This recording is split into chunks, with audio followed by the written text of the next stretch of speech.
to give an example from a different field, like the aviation, right, uses a lot of automation. But it really carefully tries to consider every line of code that goes into the cockpit. Now, you probably can't replicate that. That is very expensive. But there's great concern about, like, if I put this in, and also, if you look at the cockpit, they think about where every red light is or is not, because there are all these sort of systemic risks. If you flash a warning with everything, the pilot starts ignoring it. So you have to carefully consider, where do I deploy, where do I automate, when do I let the human take over, when do I nudge, all of those. So it's considered as a whole. And that's an expensive model, right? That's what people don't want to do.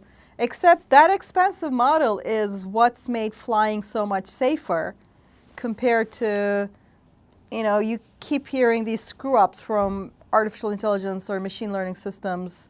You know, oops, they did this error or that error. And some of it we understand, right? Machine learning systems, for example, we know structurally discriminate against the subsets or minority cases in their data set, training set. So there are these principles we understand.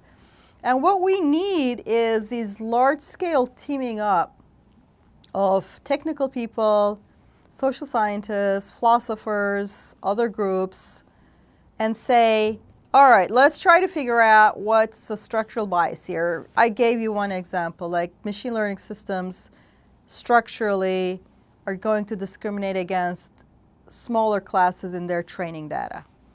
In human databases, that means minorities, because structurally, if you're a minority, that's the whole definition, right? If you're 12% or 15% of the population, you're 15% of the data set that's being used to train.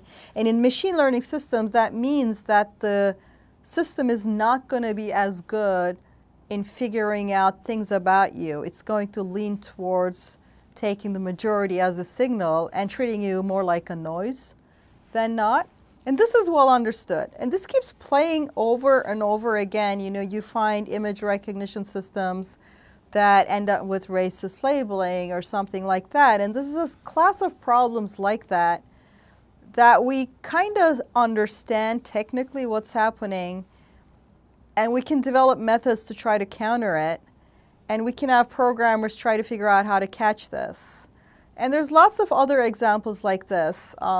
Feedback within the systems. A lot of these systems have various feedback loops in them that technical people understand these things. But you need to sit with the social scientists and philosophers and say, okay, so my learning system is not going to be good at this. And kind of somebody explain the technical stuff. And hopefully, like, everybody's got a bit of each other's background. And then start thinking about, how would I debug this? Are there some ways in which we can counter this? If the system can't counter this, is there ways to hand tune it?